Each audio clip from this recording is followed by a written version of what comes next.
Santa's horrible, unsolved mysteries.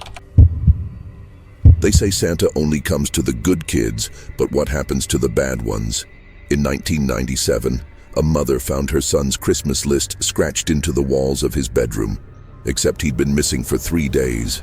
And at the bottom of the list, in letters far too large to be his, it read, "I'll take him instead." Before we begin, don't forget to subscribe to the channel and hit the bell icon so you never miss a story that'll keep you up at night. The small, snow-covered town of Millstone, Vermont, had always been the picture of idyllic holiday cheer. Tucked away in a valley and blanketed by a near-constant snowfall during December, it seemed as though the entire town had stepped straight out of a Christmas postcard. Strings of warm yellow lights crisscrossed Main Street, glowing softly in the dark winter afternoons. Shop windows displayed oversized candy canes, handcrafted ornaments, and plush reindeer. Every December, Millstone hosted its annual Christmas festival, a tradition that went back nearly a century. The highlight of the festival was Santa's Grotto, a makeshift wooden cabin set up in the town park.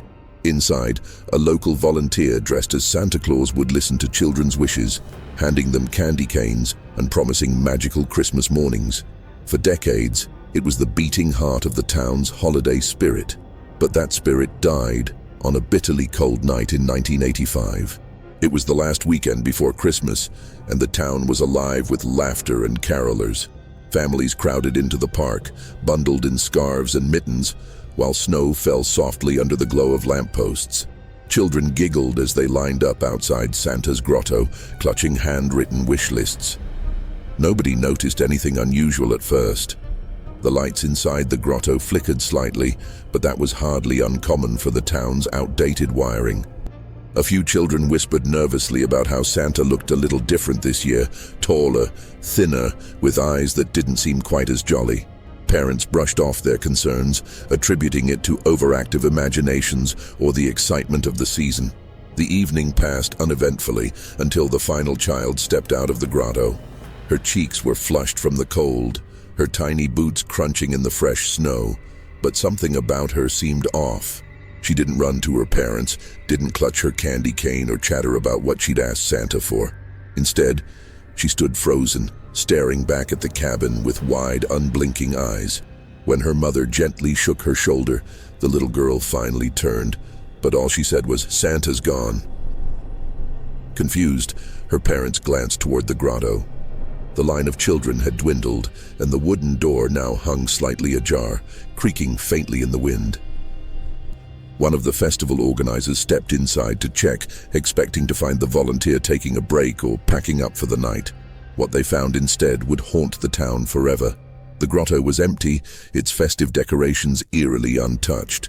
The chair where Santa had sat just minutes earlier was still warm, the fabric slightly indented.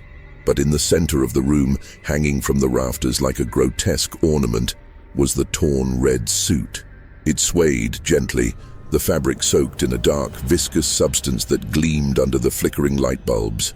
The smell hit them first, an acrid metallic tang that made their stomachs churn. Someone screamed, and others quickly gathered at the doorway, their faces pale as they peered inside. Outside, the snow continued to fall, covering any potential footprints. The police were called, but their investigation turned up nothing. The suit was sent off for testing, though results were inconclusive. The substance staining the fabric wasn't blood, at least not entirely. There was something off about it, something the lab technicians couldn't quite identify. No body was ever found, no sign of struggle, no broken locks or shattered windows. It was as if the man playing Santa had simply disappeared into thin air, leaving behind only the horrific remnants of his costume. In the weeks that followed, whispers began to spread. Some claimed to have seen strange figures in the woods surrounding Millstone, a shadow darting between the trees, taller than any man but unnervingly thin, its shape barely discernible against the snow. Others reported hearing noises in the dead of night. The soft jingle of sleigh bells carried on the wind, mingled with a low, guttural chuckle that didn't sound like it came from any human throat. The disappearance cast a long shadow over Millstone. That year, Christmas came and went in a somber haze, the once vibrant celebrations muted by fear and confusion. Parents kept their children close, locking their doors and drawing their curtains after sunset. The grotto was dismantled shortly after New Year's, and the festival organizers decided not to rebuild it the following year. The magic of Millstone's Christmas festival had been replaced with a growing sense of unease, a feeling that something malevolent had slipped into their town and refused to leave. But the story didn't end there. By the next winter, rumors had begun to circulate about other towns experiencing similar incidents. A Santa in a neighboring county had vanished during a Christmas parade, his sleigh found abandoned in the middle of the street with the reins torn and frayed. In another state, a mall Santa was discovered unconscious in a storage closet, his beard singed and his lips twisted into a horrified grimace. He never spoke about what happened, and within a month, he'd moved away without a word to anyone.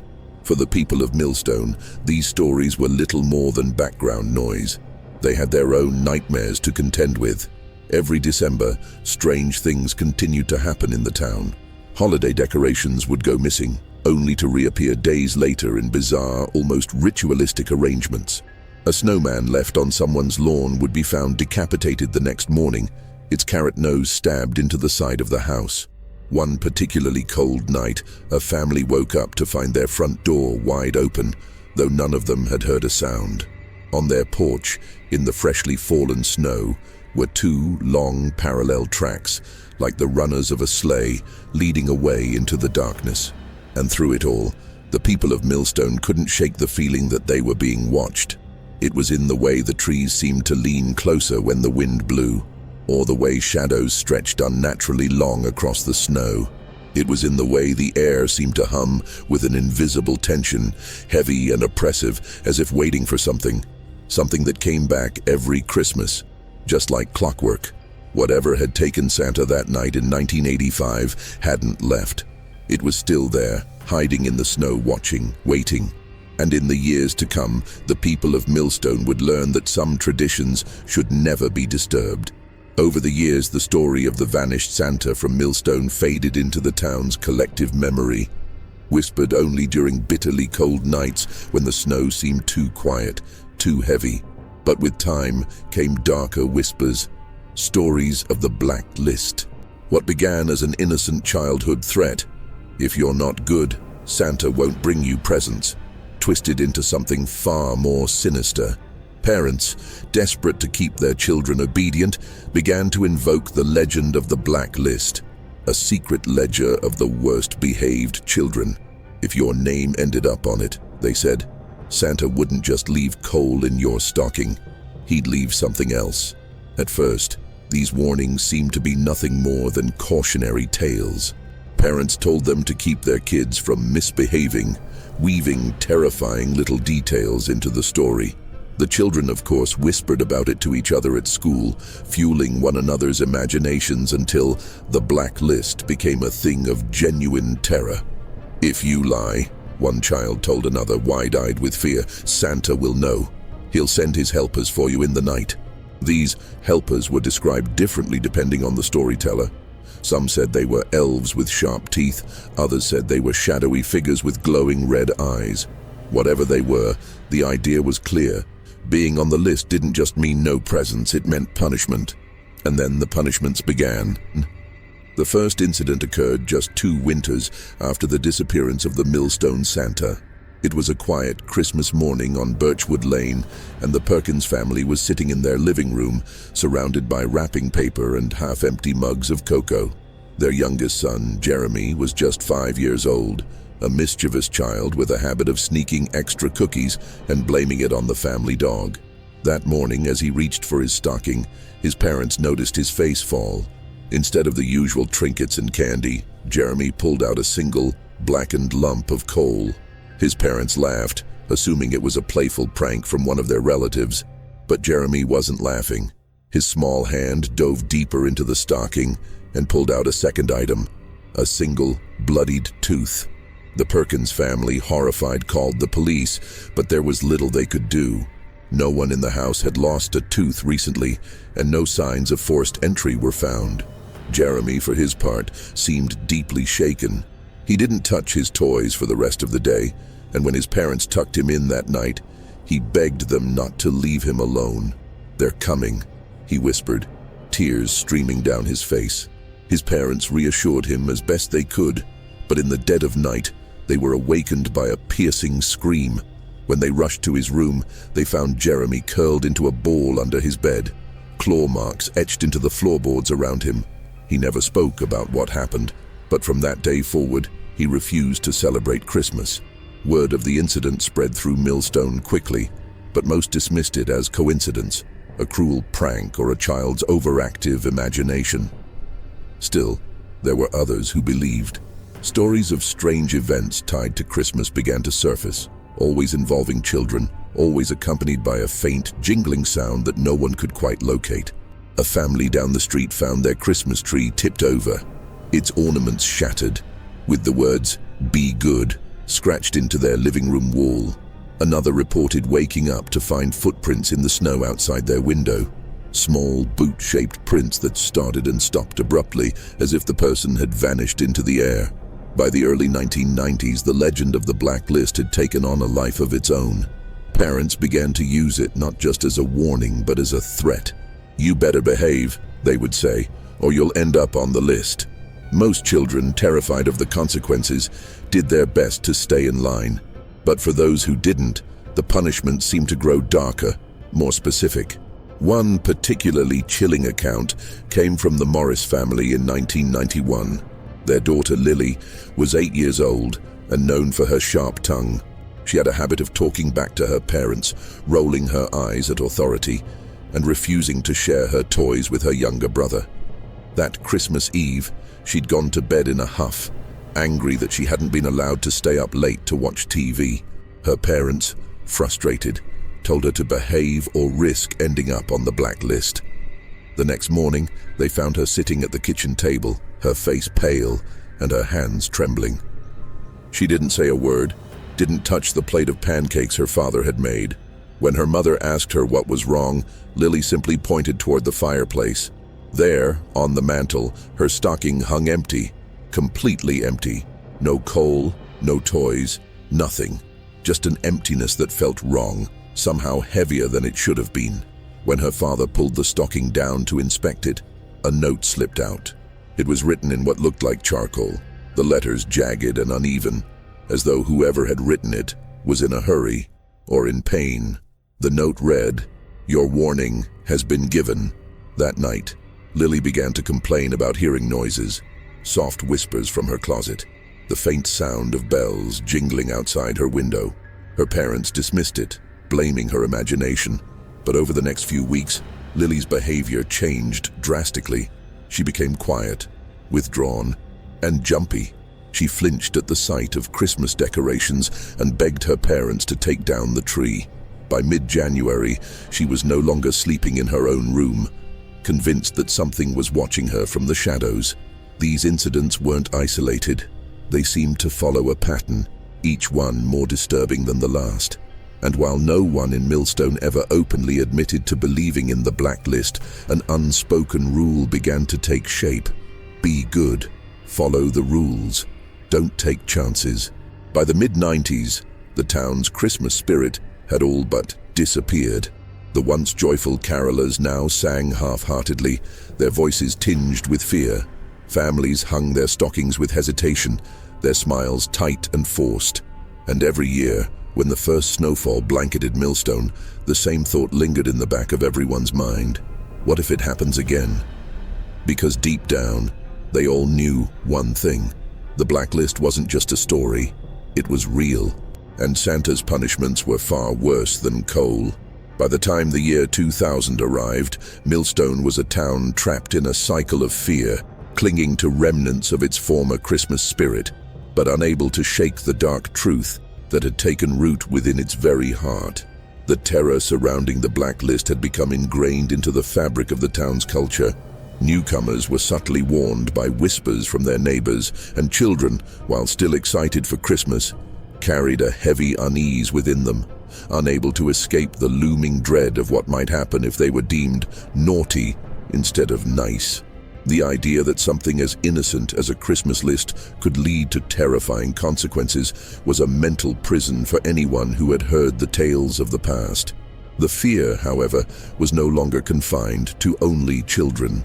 Grown adults, their faces hard from years of living under the shadow of those cursed tales, had begun to feel the growing unease in ways they couldn't explain. It wasn't just the eerie disappearance of Santa Claus or the horrifying punishments exacted on the children in past years. It was the feeling of being watched, the unsettling certainty that something was always just outside their view. It wasn't just the townspeople who were affected, but the very town itself. The once beautiful streets of Millstone, dressed with lights and wreaths, now looked more like a haunted village from a forgotten nightmare, the festive decor clashing with the unspoken horrors that lingered in the corners of their minds. The town's Christmas festival, which once drew crowds from all over the state, had dwindled in recent years. The festivities had been scaled back, the famous Santa's grotto dismantled after the unsettling incidents of the past, replaced by a quiet, insipid market that offered the same things you could buy at any other town in New England. But still, people came, those who had nowhere else to go, those who wanted to feel the fleeting sensation of joy that still clung to the holiday season. And one December evening, as the first heavy snowfall began to accumulate, a new family moved into Millstone. The Hollis family, led by Father Thomas and his wife Eleanor, had recently relocated from Boston. They were eager to escape the city life and move into a quiet town that, on the surface, seemed perfect for raising their two children. Ava, a curious 12-year-old, and her younger brother Caleb, a sweet but impressionable 8-year-old. They were drawn to the picturesque houses and the sense of small-town charm, completely unaware of the town's cursed history. But the moment they set foot in Millstone, a sense of wrongness began to settle over them, lingering like an odor they couldn't identify but knew was there. On their first night in the new house, an old, creaky Victorian home at the edge of town, they noticed the silence, the type of silence that's suffocating, too perfect, too still. The wind outside whistled against the old windows, but there was nothing else. No distant sounds of traffic, no sounds of children playing in the snow, nothing, just an oppressive stillness. It unsettled them, though they tried to brush it off. After all, they had just moved, and it was a new place, unfamiliar and strange. As they unpacked and settled in, the family slowly grew accustomed to the eerie quietness, but the unease never truly left them. The first incident that rattled them occurred a few days before Christmas. Ava, while helping her mother decorate the tree, found something strange under the floorboards of her room. A small wooden box, dark and old, hidden beneath a loose floorboard near the corner. Inside the box was a crumpled piece of paper, yellowed with age and torn at the edges, covered in strange, almost illegible writing. As Ava read the note, her stomach dropped, and she felt a chill crawl up her spine. It was a list, an old, faded version of a Christmas wish list, but it didn't seem to be for presents. Each name was followed by a date, written hastily and sloppily as though in a rush. But there was something more horrifying about the list. At the bottom of the page, in thick, bold letters, were the words, "Do not fail to mark them." Ava, trembling, ran downstairs with the paper, desperate to show her parents what she had found. Thomas and Eleanor were confused at first, dismissing it as a forgotten memento of previous owners, but their unease grew as they saw how terrified their daughter looked. They had heard rumors about the town's strange past, the disappearing Santa, the punishments, the mysterious happenings that no one could explain, but they hadn't believed it. They thought it was just local folklore, stories spun to frighten children, the kind of things you hear in every small town. But now, standing in front of their daughter, holding this tattered paper that didn't seem to belong to any logical explanation, the heavy weight of those rumors began to press on them. They decided to go to the town library the next morning. The librarian, an elderly woman with deep-set eyes and a long silver braid, had lived in Millstone her entire life. Her face became pinched with concern when she saw the list Ava had found. Her hands shook as she took the paper from their hands, studying it with a mix of recognition and fear. This is the Black List," she whispered. Thomas and Eleanor stared at her, waiting for an explanation. The librarian leaned in closer, her voice dropping to a near whisper. "You need to understand something. The Black List isn't just for children. It's for anyone who disobeys the town's rules, anyone who acts against the sanctity of the season. It's not just a legend. It's real." The librarian told them stories, old stories, ones that had been passed down in hushed tones for generations. "The list," she said, "wasn't just a list of names. It was a curse that once invoked couldn't be undone. The names on the list weren't just children who misbehaved. They were people who had, in some way, violated the unspoken contract that Millstone had with the supernatural forces that watched over it. If you were marked, you were doomed to be visited by something far worse than just an empty stocking or a bit of coal. You were marked for punishment, and it was not always clear what that punishment would be." The librarian spoke in cryptic, fragmented sentences, but the meaning was clear. Something terrible was coming for the Hollis family, something that had been watching them ever since they arrived. The town of Millstone had its rules, and breaking them, whether knowingly or unknowingly, came with dire consequences. That evening, when Thomas and Eleanor returned home, they found Caleb standing by the window, staring out into the growing darkness. "Mom, Dad, what's that noise?" Caleb asked quietly. His voice trembled, but he didn't take his eyes off the window. Thomas and Eleanor shared a look. The wind outside had picked up, the sound of its howling gusts piercing the air, but that wasn't what unsettled them. It was the sound that followed it. A faint, almost imperceptible jingle, like sleigh bells far off in the distance. It seemed to echo through the house, so soft at first, but growing louder, closer. With each passing moment it became clearer, until it was right outside their door, vibrating in the walls, rattling the windows. The fear in their hearts doubled. They had heard that sound before, the sound of a Santa that was not quite Santa, of something far darker, something that had returned with the snow. And in that moment, they knew that Millstone's past had caught up with them. The Black List was not just a story, it was a warning, and now they were in its sights. The night the Hollis family realized that there was no escape was colder than any winter evening they had ever experienced. The chill seeped into their bones, as if the very air itself had become thick with dread. The snow had fallen relentlessly, the world outside obscured in a blanket of white, silent except for the faint, disturbing jingles that seemed to echo on the wind, just beyond the walls of their house. It was not the sound of joy, not the merry chime of Christmas bells. They were distorted, wrong, as though mocking the very essence of festivity. The sounds were darker now, stretching unnaturally across the cold air, almost as if something, or someone, was waiting for the inside the house. Things were no better.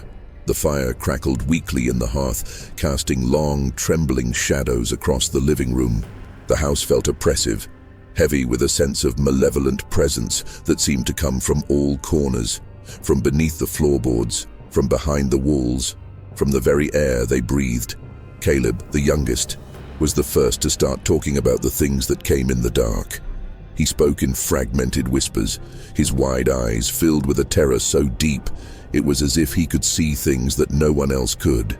"It's out there," he would say. His voice to Eleanor tried to comfort him, her voice strained but soothing, trying to dismiss the growing fear in his words. "It's just the wind, sweetheart, just the wind." But she didn't believe it. She knew deep down that something far more sinister was at work. Thomas, too, struggled to ignore the gnawing sensation crawling up his spine. The sounds, the jingling, the scraping noises had become unbearable, echoing through the house like some unholy presence inching closer. The house had grown colder, colder than the bitter night outside. The walls, once sturdy and reliable, now seemed to groan and creak under the weight of something ancient, something alive. At the stroke of midnight, when the shadows reached their deepest, when the house seemed to be suffocating under its own terror, the unthinkable happened. The power flickered, and then went out completely. The sudden silence that followed was deafening, as if the world had drawn its breath and held it, waiting. Panic gripped the family. The darkness in the house was absolute, oppressive. Thomas scrambled to find a flashlight, his hands shaking, while Eleanor pulled Caleb close, her voice cracking as she whispered reassurances she didn't believe. Ava, too, had begun to tremble, feeling the overwhelming pressure in the air, the sensation that something was watching them, something with malevolent intent. They didn't need to wait long to discover that something was there. The house seemed to groan in a way it hadn't before. The floorboards creaked with heavy footsteps, echoing in the silence, slow and deliberate. Thomas froze, the beam of the flashlight flickering as he looked around, his heart pounding. He could hear it, someone moving in the house, but no one was there. No one could have been. Ava's breath caught in her throat as she turned toward the staircase. The shadows in the corner of the room stretched unnaturally, bending in ways that no human form should be able to. And then, the jingling. It was closer now, clearer. It wasn't just a sound, it was a presence, like the tapping of brittle fingers against glass, the scraping of something monstrous inching closer. "Who's there?" Thomas called into the abyss of the blackened hallway, but his voice faltered, betraying his own doubt. No answer, only the sound of the wind shrieking through the cracks of the house, and the heavy, deliberate footsteps that knew the house. They were not a product of imagination. They were too real, too tangible to be dismissed as mere figments of fear. The footsteps grew louder, closer. There was no place to hide in the house. The very walls seemed to be closing in, trapping them in this suffocating void of terror. Suddenly, a loud crash from upstairs shattered the tension. A door, perhaps the attic door, slammed open with a deafening force, reverberating throughout the house. The sound of something dragging across the floor echoed from above, followed by a harsh, guttural laugh. It was deep, twisted, like something otherworldly had infiltrated the house. The sound was guttural, coming from somewhere unnatural, somewhere beyond human comprehension. The family flinched, the walls seeming to pulse with the sound, as if the house itself was alive, breathing in time with the terrifying rhythm. Ava, in a panic, grabbed her father's arm. "We have to leave. We have to get out of here now." Her voice was barely a whisper, the words carried on a breath choked by fear. But Thomas couldn't move. He was paralyzed, rooted to the spot, as if the house was controlling him, pulling him into its suffocating embrace. The pressure around him became unbearable, his chest tightening as the air grew colder still. It was the house. It had him. The attic door creaked open, and through the crack, a thin, shadowy figure appeared. It was a grotesque mockery of Santa Claus. The figure wore a tattered red suit, its once white fur stained with something darker, something that didn't belong. The face was barely visible beneath the shadow, but the glowing eyes were unmistakable, too large, too bright, filled with malevolent intelligence. The figure's breath came in rasps, as though it had been waiting a long time to emerge, as if the years of silence had only deepened its hunger. It tilted its head slightly, the unnatural creak of its neck making a sound like bones snapping. The figure didn't speak. It simply watched. Its presence, more suffocating than the freezing cold outside, settled over the family like a blanket of doom. The house itself seemed to groan in agony, as if the very walls had recognized the return of whatever dark force had plagued the town for so long. Eleanor, her hands shaking uncontrollably, reached for her children, trying to pull them into the corner of the room, away from the terrible figure in the doorway. But there was no escaping now. The shadows had crept into their souls, and the figure in the doorway was not simply a specter. It was the Black List made flesh. It was the manifestation of every fear, every curse, every child's whispered nightmare come to life. It was Santa, but not as they had ever known him. This version of Santa was a harbinger of death, of punishment, of despair. He was the thing that waited for those whose names had been written in the dark, twisted corners of a cursed list. And as his gaze locked with theirs, they knew. The terror that had haunted Millstone for generations had finally found them. Outside, the wind howled louder, a piercing cry that seemed to call to them, beckoning them to enter a world of darkness from which there would be no return. The jingles grew louder, louder, until they were deafening. There was no escape. The last breaths of the Hollis family were taken not in the quiet surrender of sleep, but in the suffocating grip of terror that twisted around their chests, making every inhalation a struggle. By now, the house was no longer a home, but a mausoleum, its walls closing in with a finality that was as absolute as the relentless blizzard outside. Every corner of the house, every shadow, every creak of the floorboards now felt alive, alive with malice. Thing in its eyes glowed, not with the warmth of holiday cheer, but with a cold, predatory hunger. They weren't eyes filled with kindness. They were pits of black, glistening with malice. The thing's face, obscured by the tattered remnants of a red coat, was grinning in a way that could only be described as unnatural. Its lips were stretched wide, but the smile never reached its eyes. The hairs on the back of Thomas's neck stood at attention as he stared into the thing's gaze, unable to look away. It was drawing him in. That was his heart pounded so violently in his chest. It was all he could hear, drowning out the quiet whispers that seemed to swirl around the room, pulling at his sanity. The figure took a step forward and the house responded, groaning, creaking, as though it were waking from a long slumber. The floor beneath their feet quivered, and a low, drawn-out hum began to reverberate through the walls. It was as if the very foundation of the house had become a living thing, reacting to the arrival of the figure in the doorway. Thomas wanted to scream, to run, to protect his family, but the fear that gripped him was paralyzing. It wasn't just physical fear, it was psychic. The figure took another step, and the shadows in the room seemed to pulse in rhythm with its movements. It was impossible to tell whether it was the figure or the house itself that was causing the shadows to stretch and warp. The walls seemed to breathe, exhaling in slow, deliberate puffs of cold air that stung like ice. Eleanor pulled her children closer, her body trembling with terror, but she didn't dare look away from the doorway. The air in the room was so thick with dread, it felt as though the very molecules of the atmosphere were being suffocated. Caleb, the youngest, clung to her side, his wide eyes locked on the creature that had once been Santa Claus, his small body shaking violently. "Mom, Mom, help me," he whispered in a voice so jingling began summons. Eleanor looked around in a panic, her eyes wild, trying to make sense of what was happening. The walls were closing in, the floorboards were shaking, and the once warm, familiar scent of their home had turned sour, rank with decay.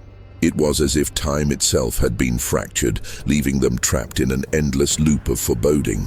The thing in the doorway was no longer standing still. It was moving now, its limbs twisting in unnatural angles, its body contorting as it stepped further into the house.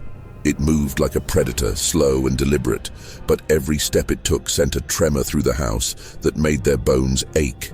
The floor creaked and groaned under its weight, and the fireplace behind them flared up in a sudden, violent burst of flames, casting wild shadows on the walls. Eleanor stumbled backward, shielding her children, but no matter how far she moved, the creature was always closer. The figure reached out with a gloved hand, but the glove was no longer the innocent white of winter. It was stained with something dark, something that looked far too much like dried blood. The air seemed to thicken around its fingers as it moved toward them, the fingers elongating, stretching impossibly long, like twisted branches from a dead tree. The cold, empty laugh of the figure grew louder, filling the room and echoing in their skulls, reverberating in their very bones. It was no longer a jolly laugh. It was the laugh of something ancient, something that had long forgotten the meaning of joy. It was the laugh of something that thrived on fear, that had learned to feed on the terror of those it tormented. It stepped closer still, its cold, empty eyes fixed on Eleanor, on Caleb, on Thomas. And then, in a voice so low and guttural it seemed to come from the very bowels of the earth, it spoke. The words were not words. They were curses, drawn from the deepest recesses of dark, forgotten places. "You thought it was over," it whispered. "You thought you had escaped, but there's no escape now. You're mine. Thomas could feel the weight of its words, as though they had been branded into his very soul. The air around him grew heavy with the knowledge of something far more ancient than he could comprehend. He felt the house itself closing in, the walls pressing against him, suffocating him with its dark history, with the memory of all the souls that had once lived here and died here. He could hear the whispers now, faint at first, but growing louder, like the murmur of voices speaking in unison, in a language that was no longer human. The sound filled his mind, drowning out all rational thought, filling him with a sense of despair so deep it threatened to swallow him whole. The figure's smile grew wider, impossibly wide, and the shadows around it seemed to pulse with a life of their own. The room was no longer solid. It was no longer real. The walls twisted, the floor shifted beneath them, and the air itself became liquid, as if they were no longer in the world they once knew, but had been pulled into some other dimension, one where time and space had no meaning. The figure stretched out its hand toward them, and as its fingers brushed against the air, reality itself began to tear apart. The Hollis family screamed, their voices lost in the sudden, deafening silence that followed. And then, just as suddenly, the house was still. The air was thick with the weight of what had happened, and yet there was no sound. The house was silent, too silent. The shadow of the creature lingered in the doorway, but it was no longer visible. The walls were still. Time had stopped, and the only thing left in that room, the only thing that remained, was the feeling, the cold, oppressive feeling, that they were never meant to leave, that they had always been part of the list. And there you have it. The question isn't whether you believe in Santa Claus, but if you've been good enough this year to avoid his other list. If this story left you looking over your shoulder, make sure to like the video, subscribe to the channel, and turn on notifications so you don't miss more chilling tales. Now tell me, do you really know who's coming down your chimney this Christmas?